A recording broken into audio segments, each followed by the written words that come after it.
Bienvenidos todos y todas a una nueva sesión de nuestro seminario. El día de hoy vamos a estudiar el tema de los indicadores económicos. Como ustedes saben, los indicadores económicos son de suma importancia porque son una fotografía, si se puede llamar así, de la situación económica de una economía, de una nación, de un país, de un estado. En cierta medida es de suma importancia para entender en alguna medida cómo se está dando la situación del contexto económico. Esto beneficia especialmente a los investigadores y consultores del área de prospectiva, pero también a los consultores y asesores en temas de planeación estratégica desde la perspectiva de las unidades organizacionales o también desde la misma perspectiva del Estado. Entonces, por eso vamos a cumplir con el objetivo de hacer un reconocimiento inicialmente de qué son, cuáles son los principales, cómo inciden en esas relaciones e interrelaciones que se presentan dentro de los diferentes actores en el escenario económico. No solo de la economía nacional, por supuesto, sino de la economía regional y de la economía internacional.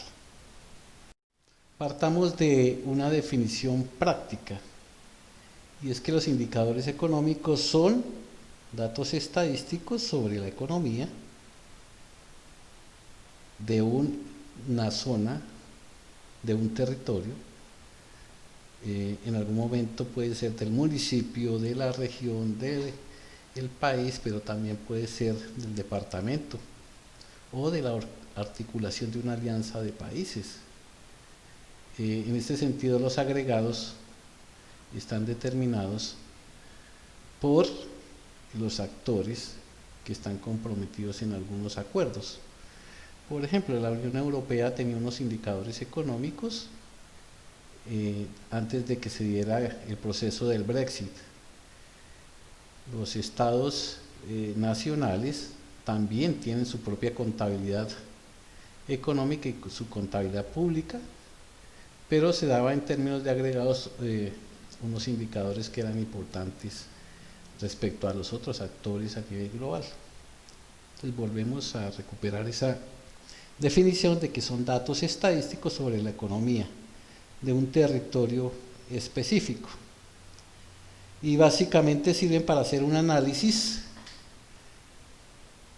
de un presente o inclusive de un pasado, de un presente, y podrían convertirse en futuribles, es decir, sobre la base de esas tendencias que se dan en los mismos, en el pasado, en el presente, podríamos proyectar el futuro. En algunos casos hay algunos que dicen que tienen tres definiciones en términos del tiempo: unos adelantados, otros coincidentes y otros atrasados. La verdad es que yo no creo mucho en esa interpretación, porque a veces el ciclo tiene un inicio en el momento menos pensado. Pensemos en la crisis del COVID-19, un ciclo en alguna medida de que se inicia con una eventualidad presentada en el contexto y que lleva finalmente a bajos indicadores en términos de la actividad económica, del mismo Producto Interno Bruto, del crecimiento económico y del empleo.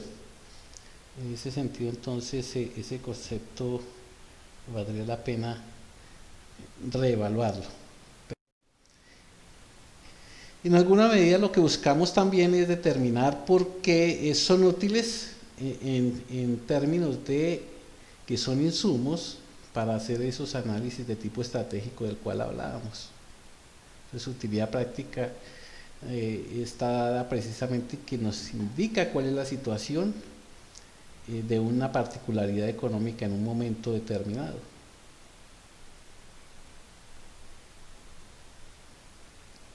Y por otra parte también podemos identificar algunos. Aquí encontramos un problema no de orden metodológico de los que tienen que tener ciertas habilidades en el manejo de los temas económicos, sobre todo aquellos que hacen parte de cuerpos directivos de organizaciones o del mismo Estado, o inclusive para algunos ciudadanos interesados en el tema. Entonces esos indicadores se orientan un poco sobre el éxito o fracaso de las políticas económicas agenciadas por el Estado, por el gobierno de turno, y buscan reflejar realmente la situación económica dependiendo también de la metodología utilizada por esos estados, esas naciones o esos países. Un ejemplo, el indicador de desempleo, pues al vulgo en términos generales, a cualquier persona pensaría que una persona desempleada es aquella que no está vinculada laboralmente, que no deriva algún ingreso o que en algunos momentos está desocupada.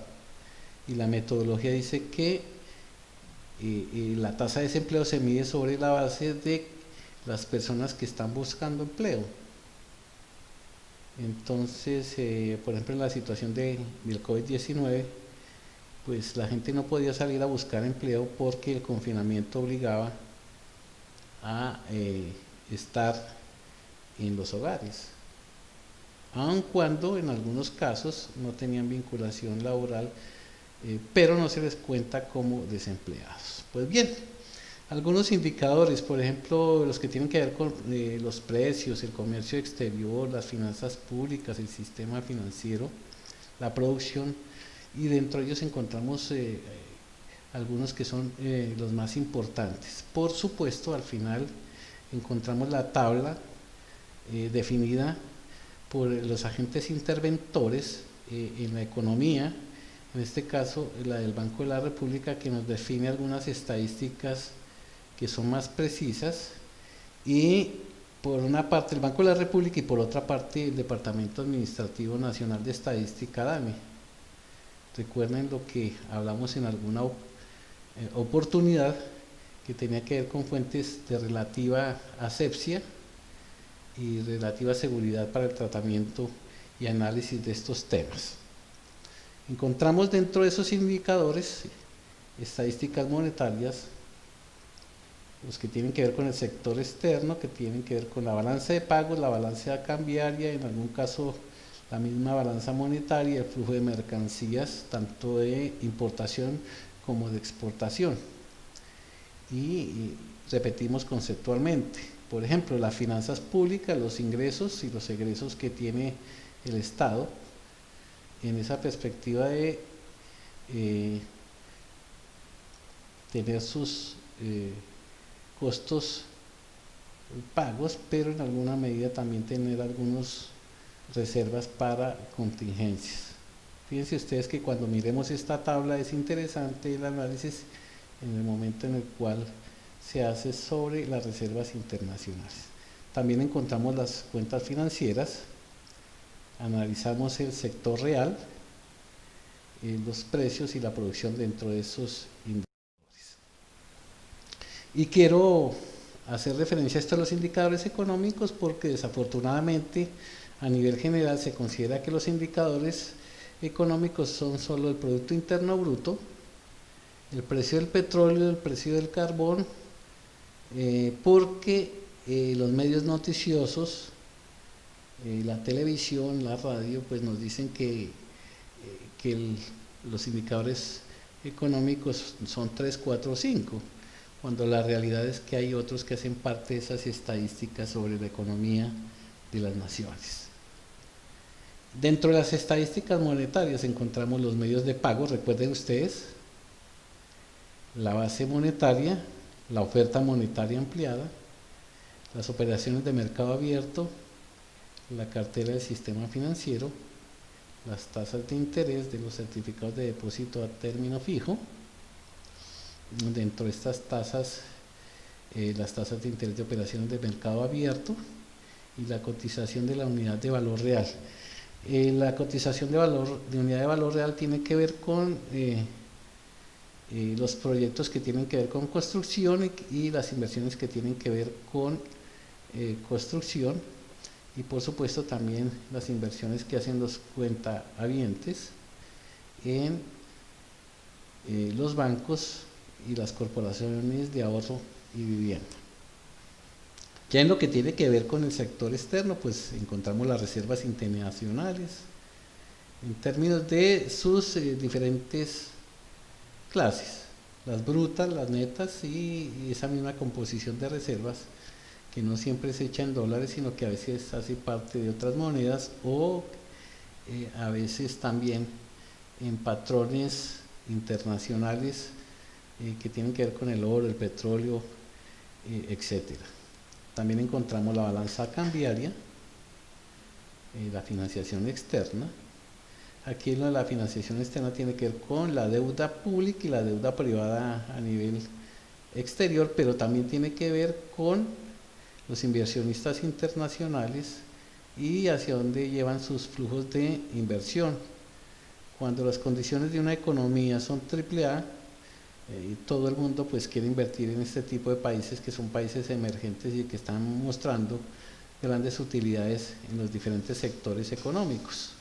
Pero cuando ocurre lo contrario, esos inversionistas, al no tener garantías sobre su rentabilidad, pues desvían sus recursos hacia otros países. Y hay capitales que son denominados capitales golondrina, que son aquellos capitales que solo van a los sitios que son de interés en términos de alta rentabilidad, pero temporalmente. Por eso se les llama así.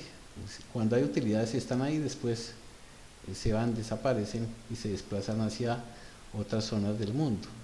En eso la banca privada no tiene nacionalidad, pues los inversionistas en el capitalismo no tienen nacionalidad, ellos van a donde haya utilidad, rentabilidad, beneficio, porque la realidad del capitalismo es multiplicar el capital y hacer lo que ustedes reconocen como reproducción ampliada del capital. Casi todos estos términos que estamos narrando, por supuesto ustedes los han trabajado anteriormente en asignaturas de fundamentación y por supuesto han hecho parte de los juegos de simulación, en algunos casos gerencial y financiera, en sus cátedras de finanzas por una parte, de marketing internacional por otra, pero también en lo que tiene que ver con simulaciones integradas, donde se tienen en cuenta todas las áreas funcionales de la empresa para hacer en alguna medida una proyección a corto o mediano plazo. Recuerden ustedes que dentro de la balanza comercial internacional, pues por supuesto encontramos las importaciones y las exportaciones, pero también encontraremos en alguna medida la deuda externa de la nación, que también es a mediano y largo plazo. Otros que tienen que ver con el sector externo, la tasa de cambio y las tasas de interés desde la perspectiva internacional.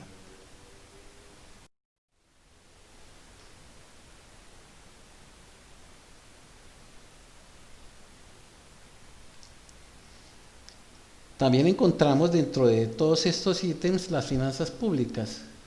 Recuerden que decíamos que dentro de el tema de la política fiscal era la asociación que se daba entre los gastos y los ingresos del Estado a nivel general. Por eso aparecen aquí estas cuentas, los ingresos del gobierno nacional, que ya sabemos de dónde se originan, los gastos del gobierno nacional, el presupuesto nacional, que sabemos cómo es aprobado, el sector público no financiero, es decir, los ingresos y pagos, el déficit y financiamiento por el solo hecho de existir. Recuerden los gastos de inversión, los gastos de funcionamiento y los gastos del pago de la deuda, sea pública o sea privada, que está registrada en estas cuentas. Por supuesto, en términos de lo que son finanzas públicas, encontramos el déficit o el superávit fiscal. Y hemos definido eh, de- con cierta probabilidad de que el déficit casi siempre existirá, ¿sí? Porque cuando hay épocas en las cuales hay grandes ingresos, pues hay una propensión general a consumos eh, que van más allá de la naturaleza del mismo estado, y en alguna medida pues casi siempre se presenta déficit, aun cuando en algunos casos pues hay unas reservas internacionales que respaldan ese tipo de deuda, tanto a nivel nacional como internacional.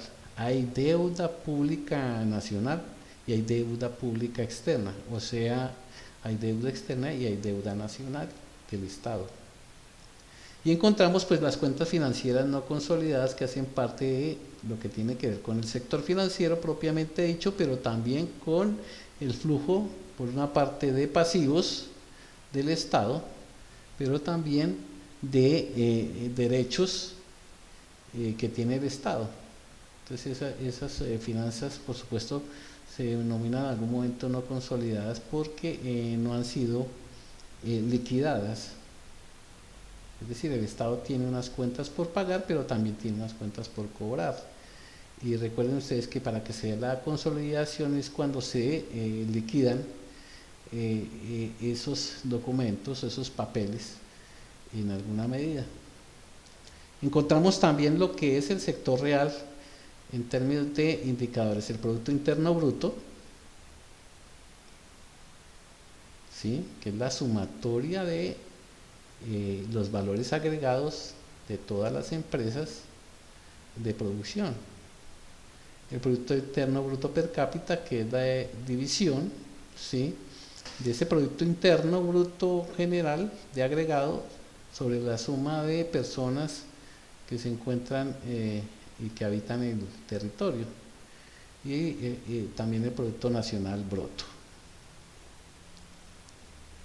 Encontramos también el indicador precios, el índice de precios al consumidor, que es muy reconocido porque se convierte también en un insumo para la definición de salarios, y en algunos casos para la definición del salario mínimo, cuando se reúne el Consejo Nacional de Salarios en el mes de diciembre, en los cuales se hace un acuerdo de aumento porcentual, y tiene que ver con el IPC, que también está asociado en cierta medida, por supuesto, con la inflación.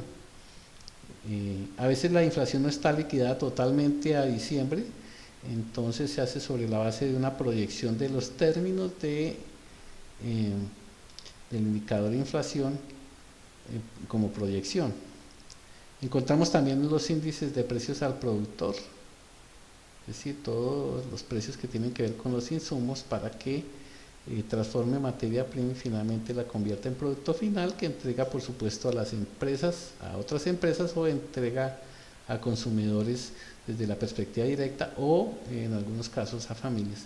Y encontramos también los precios internacionales representativos de metales, en algunos casos metales preciosos, otros metales de tipo industrial, minerales o productos agrícolas, los cuales pertenecen por supuesto al sector extractivo.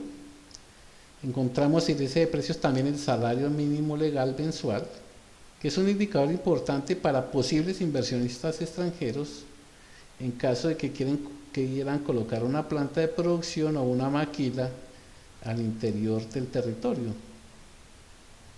En eso hay países que son expertos, porque la mano de obra sin calificar es muy económica, porque se dan procesos muy rápidos y en algunos casos se llega a la explotación inhumana. Recordemos, dentro de algunos de ellos encontramos a China, encontramos a la India, que se convierten en alguna medida en un imán hacia la inversión, sobre todo de las compañías multinacionales. Hacia los años 90 hacía carrera en América Latina ese efecto de las grandes empresas que hacían maquila en países en América Latina.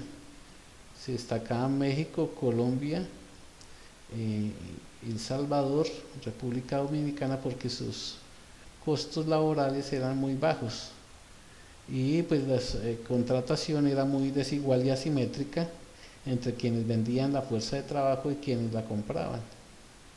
Ya después los países de más maquila finalmente pasaron a la órbita de los países más atrasados de otros continentes. También encontramos el índice de salarios reales de diferentes sectores económicos. Cuando se habla de esto estamos hablando que el salario real en el sector dedicado a la explotación del petróleo se diferencia de otros sectores como el agrícola, como el automotriz, como el educativo, etcétera, etcétera. Entonces todos ellos tienen unos salarios reales en términos de que hay personal calificado y en algunos momentos no es barato el costo de esa mano de obra, pero en algunos casos sí. Cuando hay mucho desempleo, la tendencia es a que los costos laborales por efecto de los salarios son bajos, cumpliendo con la ley de oferta y demanda en los mercados. Las tasas de desempleo, como ya les digo, obedece a esa metodología de la cual hablamos y en alguna medida no es representativa de lo que cree el común de la gente, sino de la gente que está buscando empleo. Conozco casos de personas que no han buscado empleo durante los últimos 2 años y no figuran como desempleados. En alguna medida pueden estar desocupados y no están generando ningún ingreso, pero no aparecen en esas cifras de desempleo. Entonces, esto del desempleo, ese indicador es un poco complejo. Y encontramos también la participación bruta y global de la fuerza de trabajo. En términos de la producción también, recuerden ustedes que la productividad se mide por la generación de riqueza, y la generación de riqueza está asociada por supuesto al Producto Interno Bruto. Igual que de lo que habíamos visto en precios, tiene esos indicadores, el PIB por una parte, pero el PIB per cápita como Producto Nacional Bruto son índices desde la perspectiva de diferentes sectores económicos. Si Colombia es competitiva en la industria automotriz, por supuesto en términos de producción y de agregado, por supuesto el desplazamiento de las compañías ensambladoras a nivel global pues buscará orientarse hacia ese territorio donde hay ventajas, en este caso comparativas, ¿sí?, respecto a un sector económico.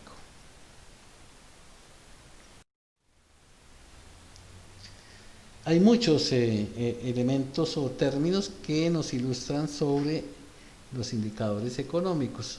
Dependiendo de la investigación, consultoría o asesoría que estemos realizando o investigación que estemos realizando, pues algunos nos van a servir y otros no. Por ejemplo, si quiero hacer un estudio sobre crecimiento económico, por supuesto que los agregados económicos son importantes porque ahí están generalmente el IPC, el índice de precios al productor, todo lo que tiene que ver con salario, salario mínimo, desempleo, etcétera. Pero si tengo que hacer sobre crecimiento de un sector económico en específico, también tengo que asociarlo solo a la sumatoria de los agregados de ese sector. Entonces puede ser el sector financiero, puede ser el sector industrial, en algún momento puede ser la manufactura, en algún momento puede ser el sector de las telecomunicaciones, en algún momento puede ser de servicios financieros, etcétera, etcétera. Entonces, dependiendo de eso, también hacia ese sector que brinda alta utilidad o rentabilidad se van a orientar las inversiones. Cuando ustedes hacían las simulaciones en finanzas, tratando de invertir en el mercado financiero, en alguna medida pues lo determinaban sobre la perspectiva de cuáles son los sectores económicamente más proclives a la utilidad. Un juego, por ejemplo, que se presenta casi siempre en este tipo de asignaturas financieras es la colocación de dineros en los fondos de pensiones y cesantías, dineros en acciones, dineros en otro tipo de sectores económicos, etcétera, etcétera, y Esas proyecciones o esos ejercicios académicos permiten determinar en cierto momento cuánto serían $100 al término del ejercicio dado en cierto tiempo. No sobre la base del adivinar o del creer en la suerte de haber colocado el dinero en determinado mercado, sino sobre la habilidad de hacer una lectura adecuada de los indicadores económicos y de las tendencias que se dan en ese mercado dependiendo del contexto del mismo. Los mercados también, en cierta medida, necesitan ser leídos. Y para leerlos toca determinar el contexto y los sitios o territorios en los cuales se presentan algunas ventajas. Y eso lo vemos en términos de agregados. Pero también vemos, ¿sí?, cómo la política pública y la política económica agencia desarrollo de sectores. ¿Sí? Un ejemplo en el caso de la banca y específicamente la banca comercial. En época de COVID, ¿qué ocurrió? Pues que buscaron monetizar y bancarizar a mucha gente que no estaba asociada al sistema bancario, haciéndole crear cuentas para tener acceso a los auxilios que entregaba el gobierno. Entonces el hecho de que una persona tenga una tarjeta de débito implica también una relación con la banca comercial en la cual ésta se coloca o es colocada como intermediaria para entregar esos auxilios. Y ese servicio que prestan, pues por supuesto que no es gratis.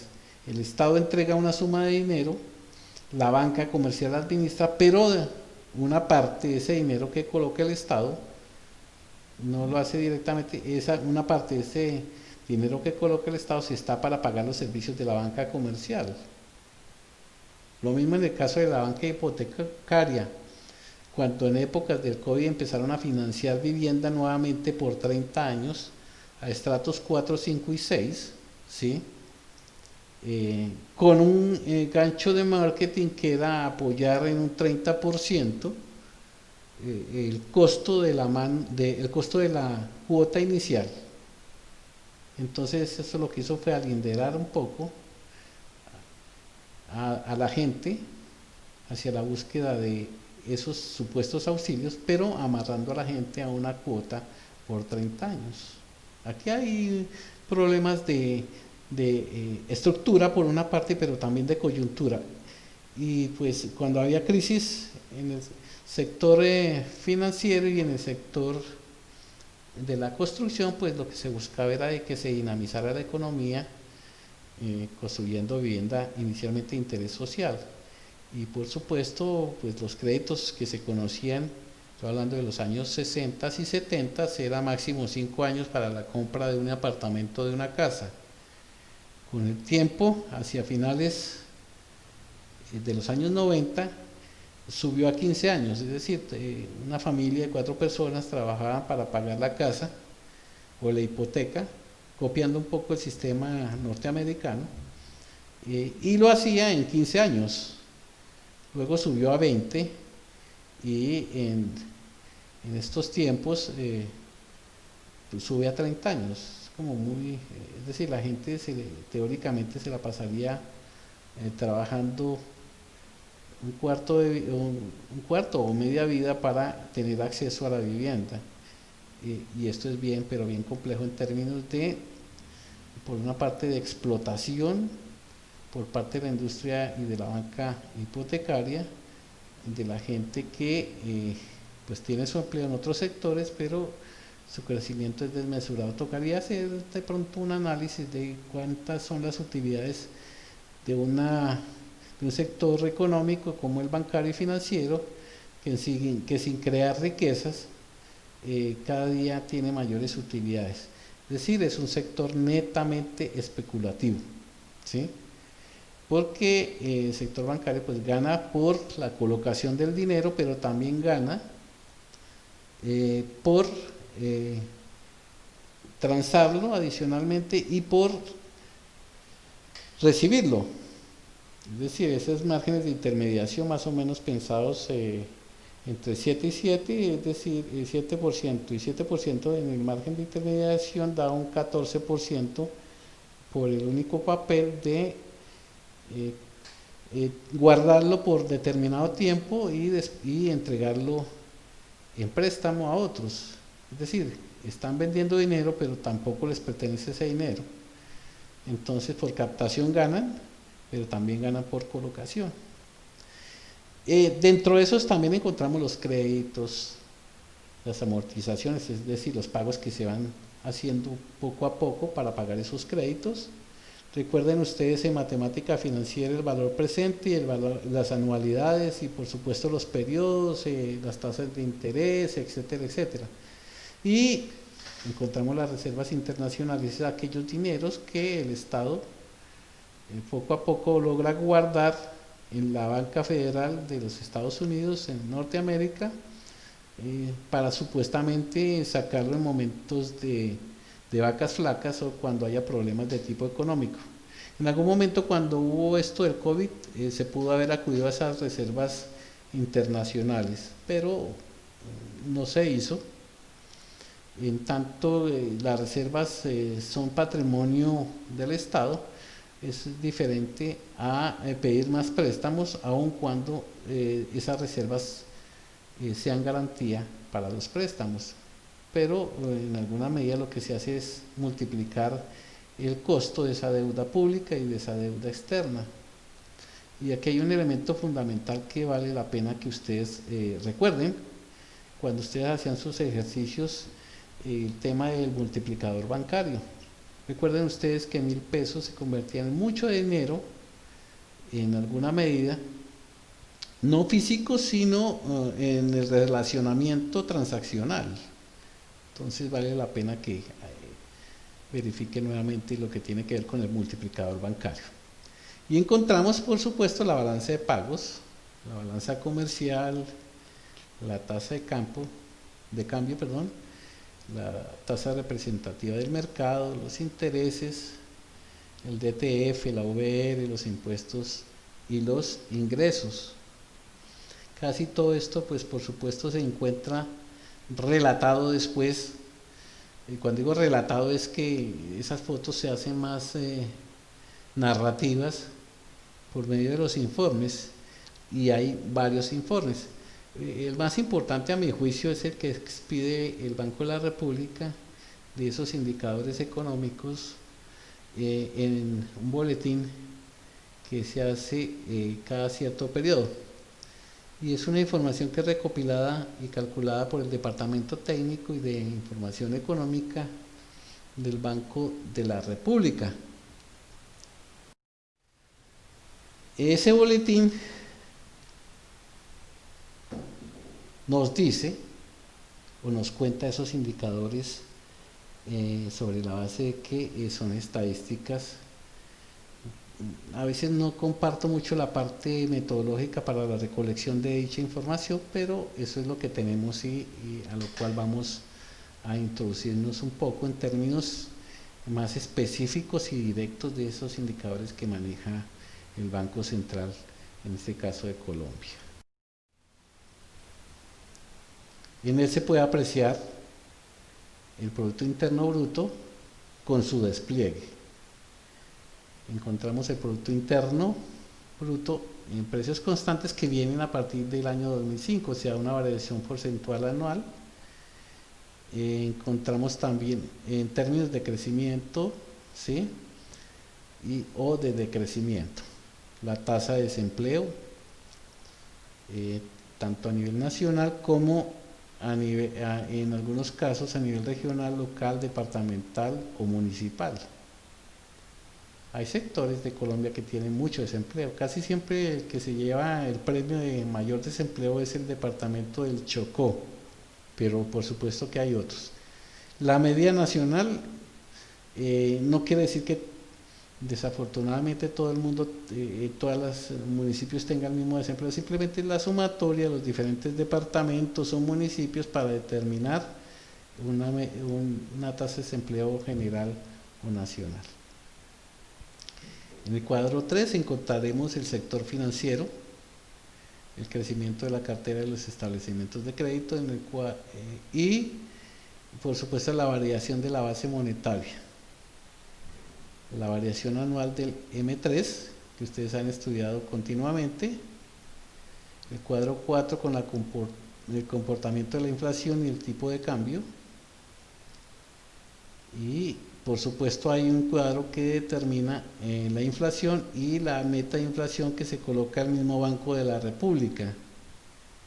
Recuerden ustedes que a mayor inflación, por supuesto, pues la definición está dada por los precios, pero a mayor inflación en alguna medida también tiene un costo de vida, el costo de la vida pues es más alto, y esto hace que la gente no tenga una suma de ingresos para satisfacer las necesidades que tiene a nivel familiar.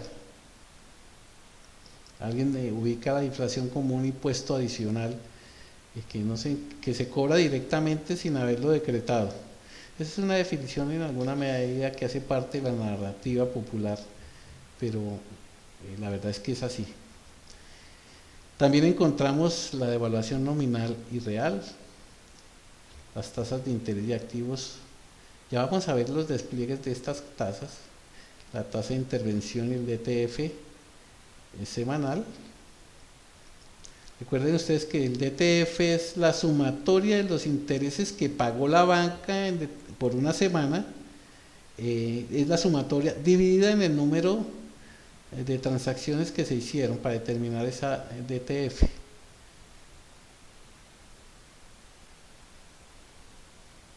Encontramos el índice de precios de vivienda usada, que es muy importante, ¿sí? Fíjense por ejemplo, que en el caso el ejemplo que colocamos de financiación de vivienda de estratos 3, 4, 5 y 6, no se permitía que estas personas que iban a comprar esa vivienda lo hicieran sobre la base de comprar vivienda usada, porque lo que buscaba el Estado, en este caso los representantes del statu quo o del Estado en ese entonces, era de que hubiese demanda de dinero por una parte, pero creación también de proyectos inmobiliarios que hicieran crecer el sector y que generaran pues también empleo. Eso teóricamente, por supuesto, porque aquí hay intereses de tipo económico. Entonces, ustedes saben que las empresas beneficiadas son precisamente aquellas que están articuladas en grandes corporaciones que tienen diversificación horizontal y vertical. Y ya hemos dicho nombres concretos de algunas de ellas en nuestro seminario. Y encontramos lo que aquí aparece calificado en el informe del banco como el sector fiscal. Yo tengo mis dudas sobre esa palabra sector fiscal, no sé, de pronto pues refleja qué es lo que pasa en cierta medida en lo que tiene que ver con la política fiscal en la realidad, pero no sé si la palabra sector sea la más directa y la que cumple con esa categoría de definición. Y encontramos la situación fiscal y como porcentaje del PIB.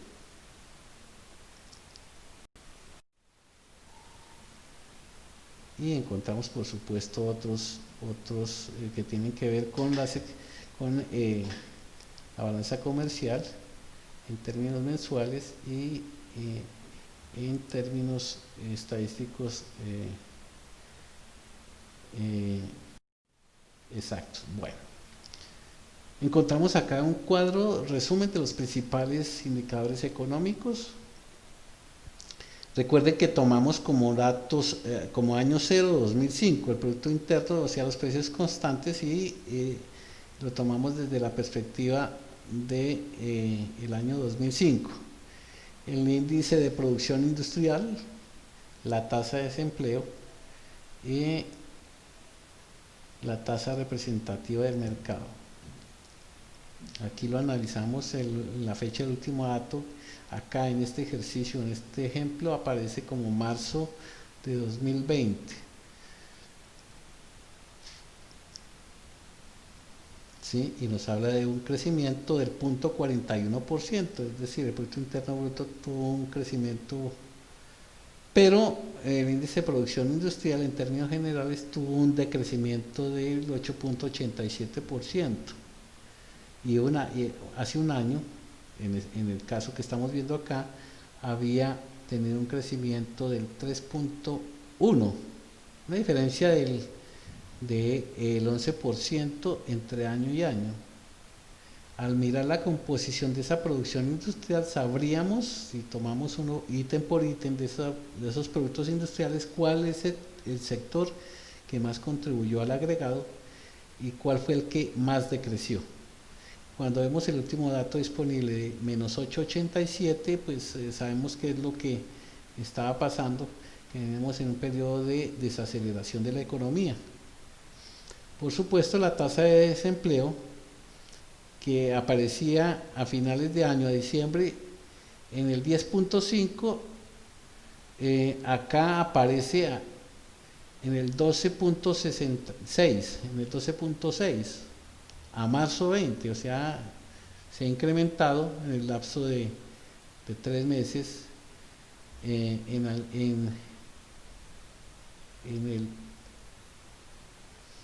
12.63, ¿sí? Entonces, la diferencia de 10.5 daría 1 punto algo. Bueno. Pero también encontramos que en esos 3 meses, es decir, una vez decretado el salario mínimo a partir del 1 de enero de 2020 en este caso, el aumento de costo de vida en 3 meses había aumentado el 3.51%, ¿sí? O sea, eso es exageradamente alto, ¿sí? Pues el año anterior había aumentado en el 3.86%, y ese es el dato anterior que encontramos a diciembre, y un año atrás en 3.25%. Y acá hay un juego interesante en términos de las finanzas de nuestras grandes empresas de venta de dinero, los bancos y las corporaciones. La tasa de intervención estaba, el último dato estaba en el 3.25, ¿sí? En mayo del 2020, ¿sí? Recuerden ustedes que el Banco de la República interviene estas tasas de interés, ¿sí? El dato anterior, es decir, a diciembre estaba en el 3.75, bajaron medio punto, y un año atrás estaba en el 4.25. Cuando hay aumentos de las tasas de interés, la gente tiene tendencia a consumir menos, por una parte, porque no hay dinero en el mercado y los costos del dinero y de la financiación son más altos. Entonces eso controla la inflación, por eso obtuvimos en cierta medida esa inflación que vimos en el año 2019. Y pues vemos los agregados monetarios, ¿sí? Donde no hay en alguna medida una variación muy importante, pero considerando esa base monetaria en una perspectiva de tener acceso a liquidez para demandar productos. Ya lo que tiene que ver con cartera, por supuesto, encontramos comportamientos parecidos y encontramos esa cartera en moneda total, legal y extranjera, y encontramos lo que tiene que ver con el sector externo y la situación fiscal. Todos estos indicadores ustedes los han trabajado con anterioridad, por supuesto, y entonces vale la pena tenerlos en cuenta.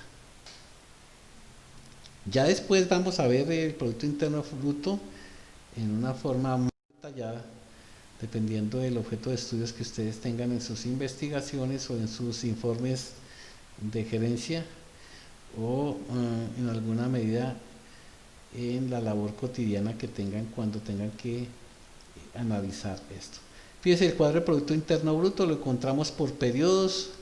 Vemos el consumo final, la formación bruta de capital, y vemos las exportaciones y las importaciones. Y cuando uno habla de Producto Interno Bruto, hay uno que es el Producto Interno Neto, que a todo el Producto Interno Bruto le resta a usted las importaciones, ¿sí? Para saber el total del agregado. Entonces esto es simplemente una cuestión de sumas que permiten en alguna manera verificar el impacto de las políticas económicas a niveles sectoriales, ¿sí? Para la contribución en términos de agregados. Fíjense que por efecto del calendario siempre toca ajustarla. Ya aquí el caso es un poco diferente porque los precios constantes se calculan sobre la base del 2015, a diferencia del anterior que se calculaba sobre la base del 2005. Acá en el Producto Interno, en la columna dice variación anual. ¿Qué quiere decir eso? Casi todos son cifras positivas, ¿sí? Fíjense ustedes que de 2005 a 2019 casi todas son cifras positivas porque no ha habido procesos fuertes de recesión, aun cuando en algunos casos pues hay un crecimiento muy bajo. Fíjense ustedes en 2009, pero también hay años en los cuales son procesos de crecimiento altos, sobre todo para América Latina en el 2008, en 2011 de 6.9. Es importante cuando América Latina estaba creciendo entre 3.5 y el 4.5%. ¿Qué quiere decir eso? Pues que cuando estaba en el 6.9 de crecimiento, todas las inversiones del exterior se están orientando hacia Colombia. Ya hay otros indicadores que son en términos de periodos más pequeños, que son la información trimestral, pero lo importante es ver en esa medida cuál es el margen de contribución al gran agregado sectorial, es decir, a dónde vale la pena invertir, ¿sí? Porque esa generación de riqueza por supuesto lleva hacia la rentabilidad. Y también lo vemos en el caso de las exportaciones, ¿sí? Fíjense ustedes que si miramos el mismo año 2011, en el caso de las exportaciones, son las exportaciones que tienen la variación anual más alta, ¿sí? O sea, hay cierta coherencia sistémica, es decir, que el sistema funcionó de tal forma que fue coherente, ¿sí?, el crecimiento de la economía sobre la base de las exportaciones, ¿sí? Pero también las importaciones, por efecto de que tal vez hace parte de las materias primas, tuvieron un aumento del 20.2%. Miremos otro año así para que haya tenido una variación importante. Variación anual en el caso del 6.7, presentada en el año 2006.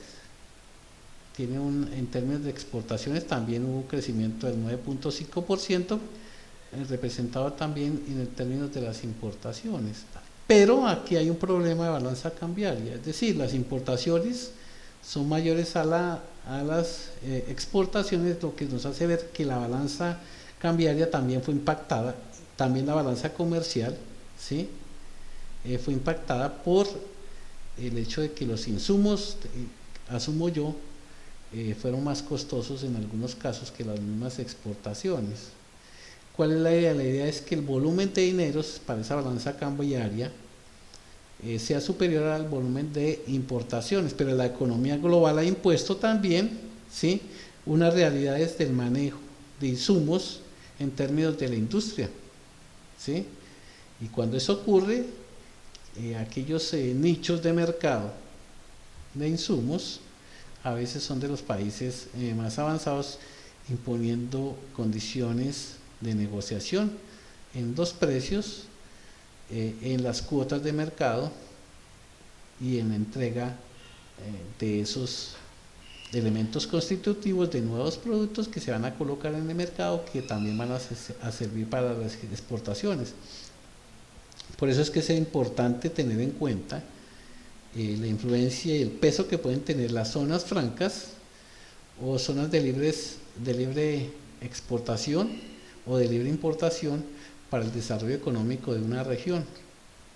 Es decir, que realmente impacten no solo en términos de generación de empleo, sino en términos de contribución a los grandes agregados del Producto Interno Bruto y de la productividad sectorial para, por supuesto, tener el crecimiento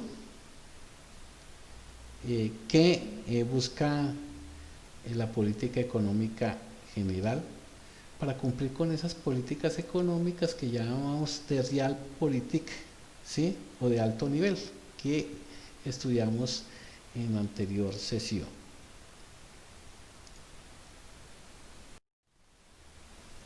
Fíjese el comportamiento en términos gráficos del Producto Interno Bruto, el consumo, las exportaciones, las importaciones, etcétera, etcétera. cuadro sobre la base de las fuentes de cuentas nacionales, el Departamento Administrativo Nacional de Estadística. Recuerden que aquí, como son informaciones de tipo estadístico, son desestacionalizadas y ajustadas por efectos del calendario. Cuando ustedes vieron estadística 2 o 3 de pronto, se pudieron apreciar cómo esas series presentan un despliegue en alguna medida más representativo que otros sumatorios o otros agregados en otras series. ¿Qué ocurre? Cuando son estacionalizadas, pues por supuesto se concentra la demanda en determinados meses, semanas, días, y en alguna medida pues sería arbitrario considerar que cuando hay una alta demanda se presenta la situación en la anualidad en forma sistémica, ¿no? Entonces por eso se utilizan esos esquemas o manejos de tipo estadístico. Aquí encontramos un ejemplo de qué es lo que está ocurriendo y lo que tiene que ver con el empleo en Colombia. Y se analizan los últimos 19 años, se analiza la población. Acá recuerden ustedes que el censo nos dio un número de habitantes en los cuales pues no se ha dado un consolidado y en el cual hay serias fisuras a nivel regional porque no hay correspondencia entre la gente que está haciendo uso de la seguridad social con el número de habitantes que dijo el DANE que tenían esas poblaciones. Entonces esperamos que pues algún día tengamos un dato certero sobre este tema. Y encontramos otro cuadro con la población en edad de trabajar, la población económicamente activa, y aquí sí hay un indicador que es muy pero muy importante, ¿sí? Pero que aquí califican como desocupados, entonces y aparece también como tasa de desempleo. Fíjense que todo esto es en miles, ¿cierto? Entonces pensemos que en el año 2001 había 39.673.000 personas, ¿sí? De los cuales 29.715.000 estaban en edad de trabajar. Y esas personas eran el 74%, 75%, ¿sí? Y habían otras, por supuesto, calificadas como población económicamente activa, que eran 18.556.000, que ese es el 62%, y habían unos desocupados de 2.780.000. La tasa de desempleo en el año 2001 fue del 15%, de las más elevadas que podemos encontrar dentro de ese cuadro. 2002, 15.6% también, una etapa que no era como, si bien es cierto, no se da una recesión profunda, pero sí, y fueron 3 años como bien complejos, o 4 años mejor, como bien complejos, dentro de ese escenario económico. Fíjense, 2001 15 puntos, en 2002 15.6, 2003 14.1 y el 2004 13.6. Y aquí veo pues más o menos un comportamiento en cierta medida descendió en el año 2005 hasta 2000, más o menos bajando a unos pocos puntos hasta el año 2012. Hacia el 2012 ya bajó a un dígito, que es importante por supuesto para el impacto que tiene dentro de los hogares y dentro del consumo. A mayor nivel de desocupación o a mayor tasa de desempleo, pues por supuesto la gente no tiene acceso a productos, bienes y servicios, y por supuesto esto hace que no haya una demanda satisfecha por parte de las empresas nacionales. El desempleo es un sinónimo de baja demanda casi siempre. Ese relacionamiento se da así. En tanto que el hecho de que haya buen empleo también puede ser una señal de alta demanda, pero por supuesto en ese dilema, en esa disyuntiva que estudiábamos con el señor Gregory Mankiw, encontramos que a mayores ingresos, mayor probabilidad de que la tasa de inflación aumente.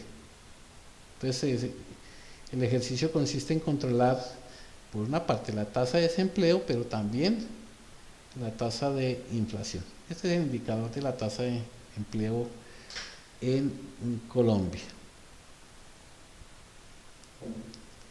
Gráficamente podríamos verlo en una forma más clara. Aquí nos toca pensarla en términos gráficos, o sea, simularla, pero encontramos acá entonces el despliegue en términos gráficos.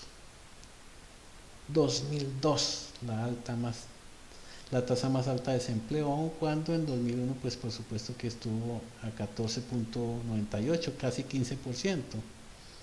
Ya empieza a decrecer, ¿cierto? Hasta que al final en el 2012 y 13, recuerden ustedes,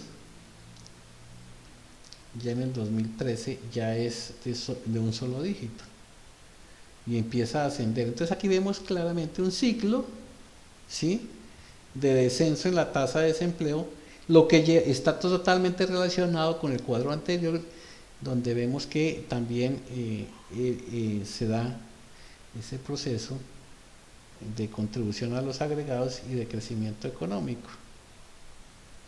Acá vemos una clara tendencia hacia el aumento del desempleo y ahora en alguna medida, esto estaba en el 2019, recuerden ustedes que la tasa del 2020 por supuesto fue elevada, ¿no? A propósito de el fenómeno de confinamiento del COVID-19.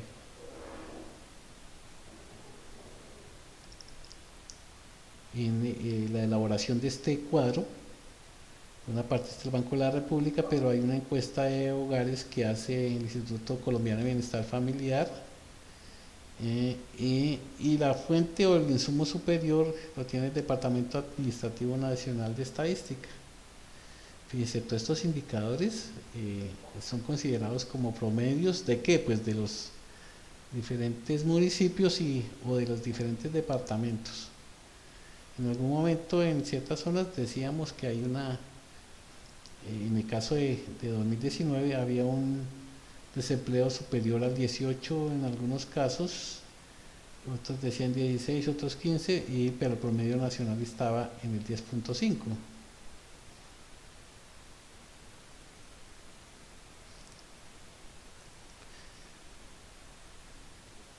En el cuadro número 3 encontramos al sector financiero. Aquí hay algo importantísimo, es determinar, ¿sí?, la colocación, ¿sí?, de dinero en el mercado para la satisfacción de necesidades en algún momento de consumo, comerciales o pequeños créditos, y alguna que tiene que ver con el pago de la vivienda. Vamos a pensar que trabajamos en una compañía dedicada a vender casas o apartamentos, entonces miraremos si los bancos están colocando dinero para ese tipo de proyectos, no solo desde la perspectiva de constructor, sino desde la perspectiva de quién va a comprar la vivienda. Entonces ahí hay una ganancia doble. Los constructores piden créditos para financiar sus proyectos de construcción, pero también los consumidores piden crédito para comprar esas casas, ¿sí? Y adicionalmente el banco compra el dinero y se lo paga a unos inversionistas pequeños. ¿Para qué? Para colocar esos dos flujos de recursos, el uno para aumentar la productividad y el otro para satisfacer la necesidad de vivienda. Entonces ahí vemos claramente. Entonces uno podría decir que en el año 2004, ¿sí?, la gente pidió más prestado para consumir y pequeños microcréditos que podrían ser para generar pequeñas unidades de negocios pequeñitas o microempresas, y en algunos casos créditos de tipo comercial. Y vemos un decrecimiento en la cartera en alguna medida, o en la colocación de dineros para vivienda. Entonces fueron 3 años que no prestaron para vivienda, Y recuerden entonces la curva que veíamos de Producto Interno Bruto por una parte, pero también de desempleo. Entonces uno podría decir que influye mucho, y es lo que se ha determinado, el sector dedicado a la construcción sobre el empleo, que fue el análisis que hacíamos anteriormente. Recuerden ustedes que 2001, 2002, 2003 y 2004 fueron pésimos para el empleo, pero entonces acá tenemos una correlación directa respecto a la construcción, que los tres primeros años, 2004, 2005 y 2006, la oferta de dinero y las hipotecas documentales originadas por este crédito, pues tienen una relación casi que directa con la cuestión del empleo. Miremos el año 2013, que decíamos que la inflación había bajado a un dígito.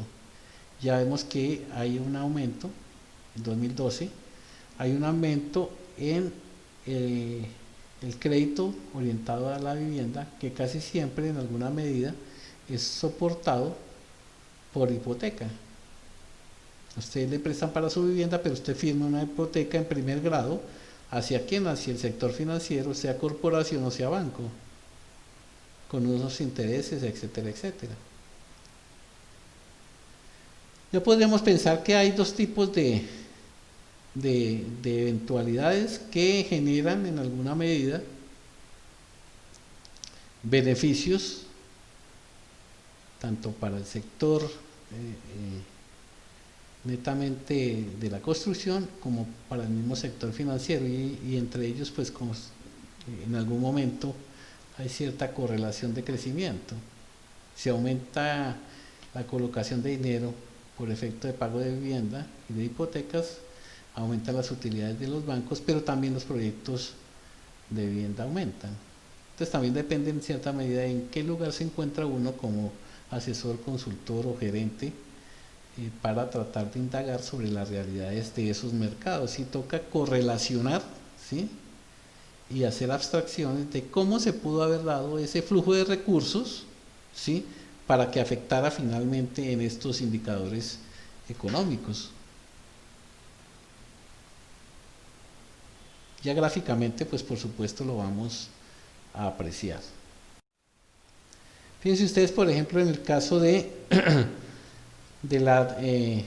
crecimiento de la cartera ajustada, la ajustada en términos generales y el financiamiento de esos costos o esos créditos. Aquí pues por supuesto que hay unos que tienen que ver con la titularización de la cartera hipotecaria, las ventas de cartera, manejos a través de los derechos fiduciarios y el leasing operativo. Recuerden ustedes el leasing y recuerden el factoring, ¿sí? El leasing tiene mucho éxito en las grandes ciudades, estamos hablando de Bogotá, Medellín, Cali, y en ciudades de tipo turístico. El distrito, por ejemplo, de Santa Marta, el distrito de Cartagena, ¿sí?, que en alguna medida pues jalonan derechos de tipo fiduciario y también en leasing operativo, y por supuesto también en cuestiones de factoring, que hacen parte de los productos de estas entidades financieras.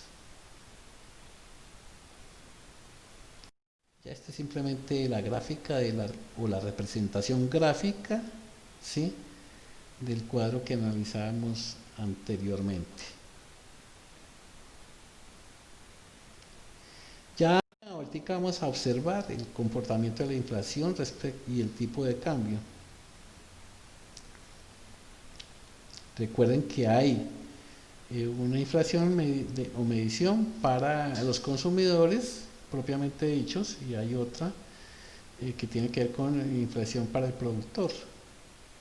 Recuerden que el año 2000 fue complejo porque una inflación del 8.75%, una inflación altísima. Recuerden lo que estaba pasando en el año 2000, 2001, 2002 y 2003. Esa tasa de desempleo, ¿recuerdan? Y encontramos una inflación en el caso del consumidor del 8.75 para el 2000, 7.65 para el 2001. Y recuerden qué quiere decir eso. En el caso del 2001, ¿qué quiere decir? Que si usted tenía 100 pesos en el año, a finales del año 2031 de diciembre, el 1 de enero del 2001, el 31 de enero, perdón, del 2001, tenía 92 pesos con 35 centavos, ¿sí? En términos reales, no nominales, sino reales, ¿sí? Y recuerde que la definición de inflación pues, es la pérdida de valor del dinero en determinado periodo de tiempo. Y súmele a eso, si súmele a eso, a esa inflación, una devaluación real del 6.74, ¿sí? Aun cuando nominalmente está en el 18.97. Entonces, ustedes tienen que cruzar todo ese tipo de información. Bueno, ¿cómo iba la industria? ¿Cómo iba la producción? Entonces, mientras para el consumidor la inflación fue del 8.75, para el productor fue del 11.04. ¿Ahora entienden por qué se presenta el desempleo? ¿Sí?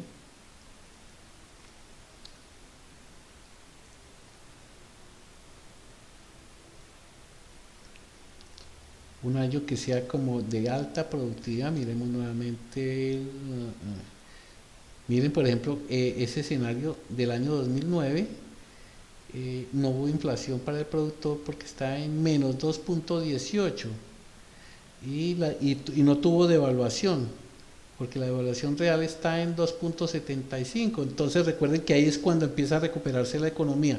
Pero miremos más claramente el 2013, que tiene los efectos, tiene una inflación de menos 0.49, aun cuando hubo una devaluación del 6.15. Entonces hay cierta coherencia entre los indicadores en términos sistémicos, ¿no?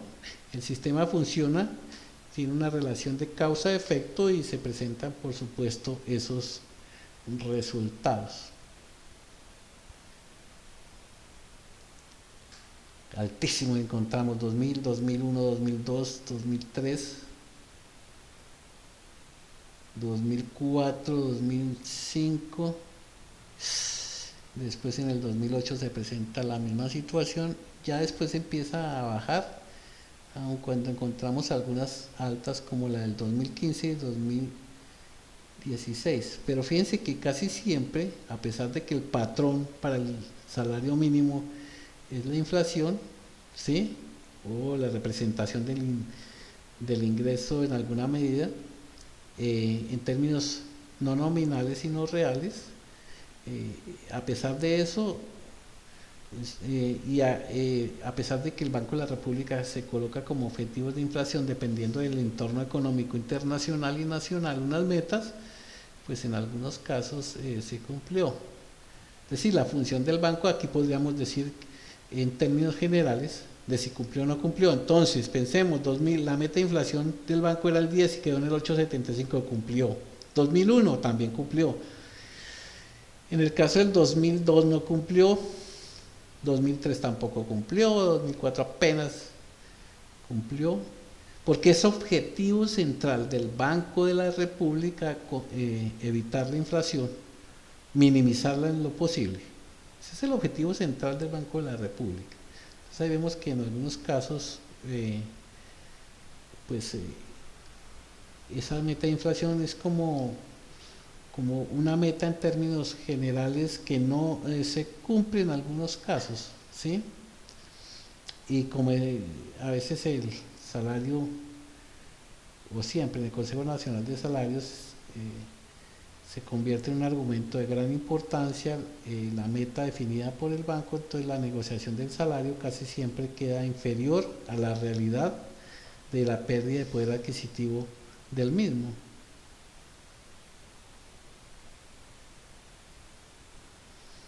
También encontramos un cuadro que es bien complejo, el de la inflación básica. Caramba, es que medir la inflación sin alimentos es como, sobre todo cuando tenemos un gran porcentaje de los habitantes del país que se derivan su ingreso del salario mínimo. Entonces, pues lo primero que hace la gente es consumir productos que satisfacen sus necesidades mínimas y tienen que ver con la canasta familiar, o sea, con los alimentos casi siempre, y uno que otro producto que se sale de la canasta de alimentos o de la... En este sentido hay mucha injusticia, pero por supuesto son políticas que después van a ser controvertidas en términos de la política pública de impacto sectorial.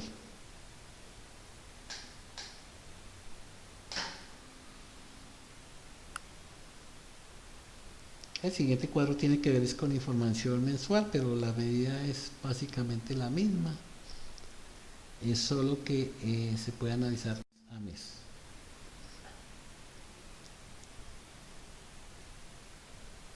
El análisis que hacíamos acá está gráficamente más explícito. Vemos el pico estacional de esa inflación en el año, en el trimestre de abril del 2016, elevadísima la inflación. Otro pico estacional es en el año 2008.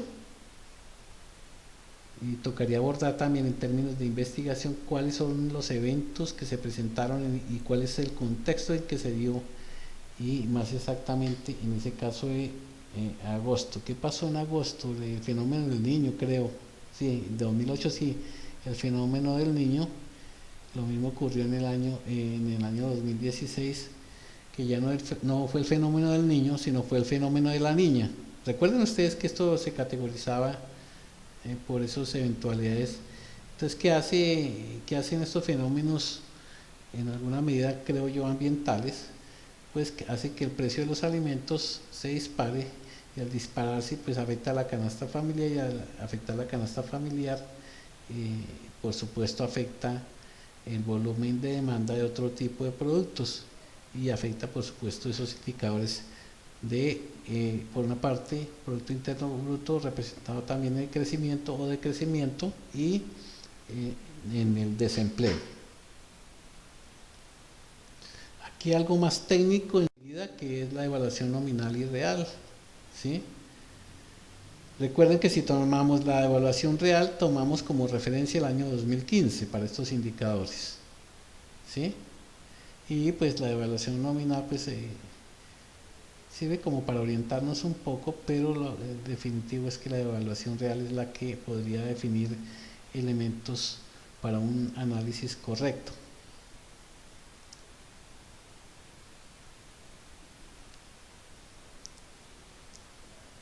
Cálculos del Banco de la República. La devaluación nominal obtenida como la variación anual de la tasa representativa del mercado.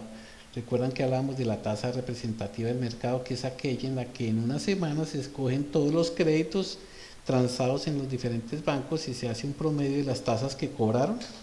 Esa es la tasa representativa del mercado. Y esto a veces ocurre que se hacen acuerdos entre los bancos, así estén limitados por la ley, pero son realidades. Es la ontología de la economía. No debería ser así, pero por supuesto que se hace porque tiene que ver con grandes sumas de dinero. Acá encontramos las tasas de interés y los precios de los activos.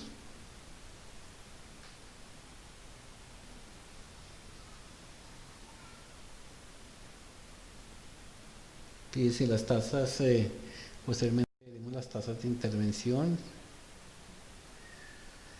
y el DTF semanal. Recuerdan que hablamos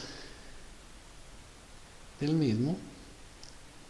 La tasa de intervención casi siempre, en términos generales, fluctúa entre la tasa del DTF semanal y la tasa representativa del mercado.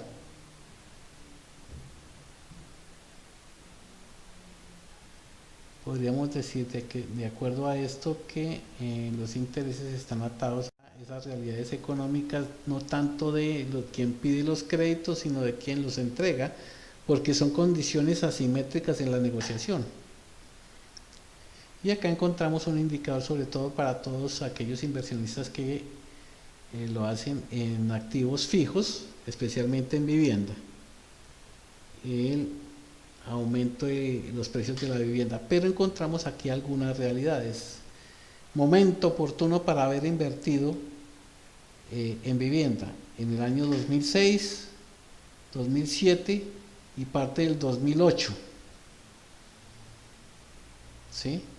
Esa era la tendencia. Y fíjense ustedes que está correctamente relacionado con crisis y ciclos que analizamos en anteriores cuadros. Y acá encontramos también un pico estacional importante, ¿sí?, de crecimiento de precios a la orden del 9 punto algo por ciento en el año 2012 y 2013. Y recuerden que vimos del año 2011 y 2012 y 2013, ¿sí? Y acá en el año 2019 pues vemos un decrecimiento en los precios de la vivienda usada. Uno podría pensar que también es una bonita oportunidad, ¿sí?, para invertir y para que en un supuesto ciclo de crisis y ciclos, en este caso positivos, presente un ascenso en esa curva. Entonces tocaría analizar si el hecho de que salgan nuevos proyectos para viviendas no de interés social, sino de estratos 3, 4 y 5, es interesante invertir en viviendas de este tipo de estratos en estos momentos, ¿sí?, considerando también que no son sujetos de crédito de las personas del sector financiero y bancario para viviendas usadas, sino que solo lo son para viviendas nuevas. Entonces aquí vamos a ver una política de dinamización del sector de la construcción. El problema es si la gente tiene capacidad de pago o ingresos para inicialmente pues pagar el 70% de la cuota inicial, que fue lo que le toca pagar a estas personas, o en alguna medida si de pronto el auxilio que da el gobierno no es el más adecuado. Aquí contamos la balanza de pagos, un resumen: cuenta corriente, la cuenta financiera, las salidas de capital, etcétera, etcétera. El siguiente cuadro pues que tiene que ver con la evolución anual de la balanza de pagos. Fíjense ustedes cómo la balanza de pagos en alguna medida presenta una representación, excúseme la redundancia, respecto a esas cuentas corrientes, las cuentas de capital y financieras y las reservas internacionales. Y aquí se presenta el caso del cual yo les hablaba. Un país que tiene más de 50.000 en términos de la evolución de esa balanza de pagos en reservas es muy importante. Y por el otro lado vemos el manejo de cuenta corriente y la cuenta de capital y financiera. Ya ustedes vieron esto en finanzas internacionales en el momento oportuno. Simplemente era para que ustedes conozcan esa representación gráfica de este tema. Encontramos otro indicador que tiene que ver con las exportaciones mensuales en alguna medida de los diferentes años, y es una muestra como estadística, pero de pronto me parece a mí que un poco arbitraria, ¿sí?, porque los datos pues son agrupados en una forma muy general. Aquí podríamos decir que es lógico que las exportaciones mensuales para el mes de marzo en el año 2020 pues vinieron prodigadas precisamente por las eventualidades que se presentaban en los mercados. Pero también vemos que hacia finales de 2017 hay un ascenso en exportaciones, lo mismo que en el mes de marzo del 2019. Este manejo estadístico está bien representado por una parte, pero también tiene sus inconvenientes en términos del origen de los insumos para la elaboración de informes de este tipo. Y por otro lado, pues lógico, vemos la contraparte, que serían las importaciones mensuales. Si sobrepusiéramos una gráfica sobre la otra, veremos realmente el comportamiento de la balanza comercial, ¿cierto?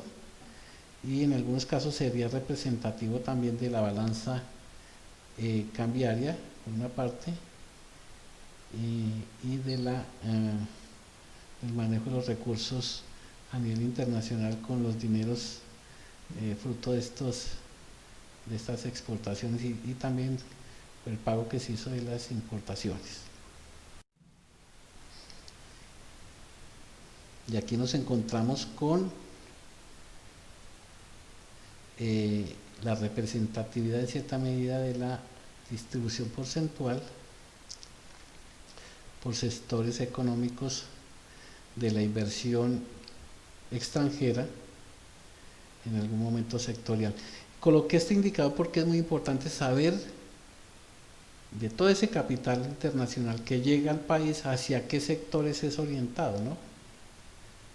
Esta es la inversión extranjera directa, por supuesto. Fíjense ustedes que todo tiene que ver en un 32% del sector minero o sector extractivo, todo lo que tiene que ver con oro, con coltán, con el mismo petróleo y con otros metales importantes, el mismo carbón, porque en alguna medida el carbón siempre ha sido una rentica que es como un producto vaca lechera que siempre está ahí presente en grandes volúmenes, por supuesto, y con un alto impacto ambiental, pero está ahí presente siempre en los indicadores económicos, el sector minero y petrolero, en un 32%. En segunda instancia encontramos la sumatoria de productos de diferente índole, el aguacate, la pitaya, etcétera, etcétera. Entonces son sumatorias de pequeños, son exportaciones menores, perdón, son exportaciones menores que hacen parte de grandes agregados, porque una participación del 26% en este tipo de exportaciones es importante. Ya en tercera instancia encontramos el sector financiero, la banca privada. Ya no se puede decir que es banca privada de Colombia, no, es una banca en manos de inversionistas globales, ¿sí? Entonces tenemos a los españoles, tenemos a los franceses, tenemos a los brasileros con sus diferentes bancos y por supuesto pues la entidad emblemática de la cual hemos hablado en alguna oportunidad.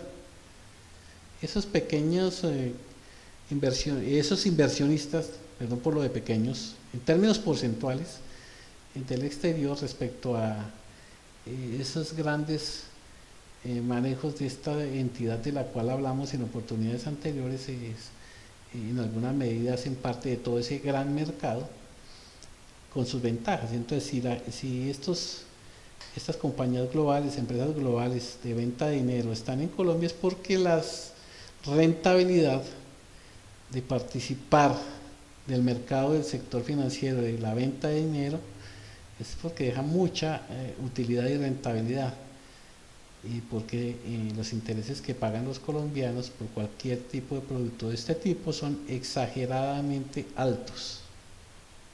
Entonces y el problema es cómo meterse en un negocio de esos, ¿sí?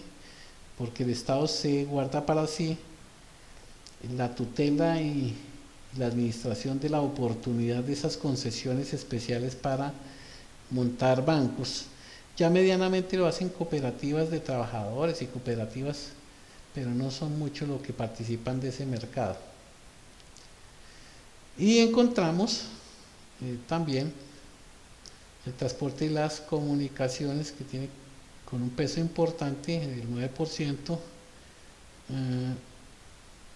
y algo que tiene que ver con el manejo de las fuentes eléctricas, hídricas y también de reservas térmicas en lo que tiene que ver con la energía eléctrica cuando se invierte en este tipo de proyectos, las termoeléctricas y por supuesto la generación de energía, que es un buen negocio porque geográficamente tenemos una posición privilegiada en términos geopolíticos y geoestratégicos. Ya ustedes pueden profundizar en los análisis sectoriales y en los temas que en alguna medida sean de su interés para ir más allá en términos del manejo de la investigación y esto que tiene que ver con los indicadores que nos puede dar una vía a que nuestras investigaciones sean más robustas en ese relacionamiento de causa-efecto, y aquí pues corresponde en alguna medida decir que esas estadísticas son instrumentos, son herramientas que se pueden utilizar para hacer análisis, pero la fundación de doctrina en términos conceptuales es muy importante para lograr en algún momento, en caso de hacer prospectiva para la toma de decisiones en negocios importantes, tener una robustez teórica, conceptual y de agilidad mental para hacer esas abstracciones. Por eso pues analizamos estos insumos que son muy pero muy importantes, y no considerar que los indicadores económicos se reducen a 2, 3 o 4, sino que hay unos más específicos y que nos permitirían en algún momento hacer un análisis más detallado, sectorial en algún momento, nacional, regional, local, municipal, y en algún momento un análisis de pronto por empresas, ¿no? Entonces, si vamos a mirar por ejemplo el sector minero, miremos cuáles son las empresas que están que han sido creadas por capital exterior o del extranjero para explotar nuestros recursos en algún momento naturales, y esa industria extractiva que nos está dejando a nosotros en términos de negociación internacional. Es decir, entre las políticas de negociación de concesiones de sectores estratégicos de un país, el sector minero y petrolero, ¿qué es lo que le están dejando al país? Porque puede ser un pasivo en términos ambientales, donde realmente no haya reciprocidad en términos de utilidades y de beneficios económicos para el país. Y hay contratos que son por mucho tiempo, esas concesiones pues tienen algunos privilegios, y en alguna medida en la última reforma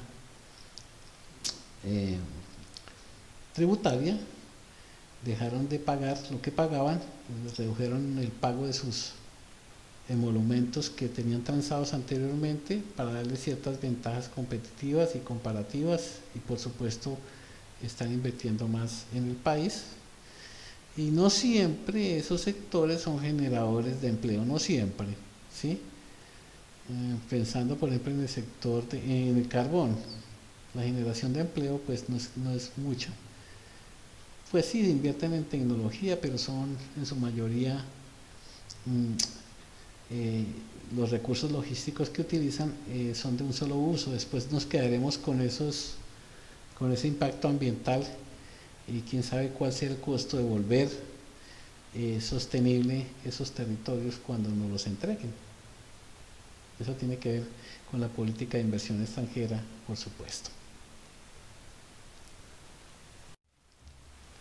Una remisión, por supuesto, a lo que se miraba dentro del sílabus, es que vale la pena volver a recuperar, y cuando tengan algún tema específico, por supuesto, consultar la bibliografía pertinente utilizando esas técnicas de las cuales hablábamos en anterior oportunidad.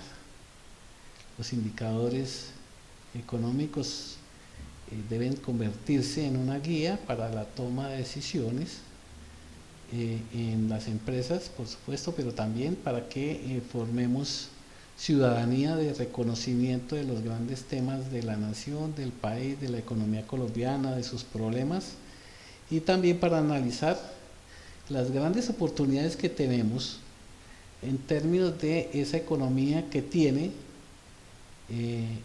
Colombia, o que tiene cualquier país, estado o nación. Por hoy, señores, muchas gracias por su acompañamiento y su atención, y pensemos en que nos vamos a reunir en un nuevo tema posteriormente.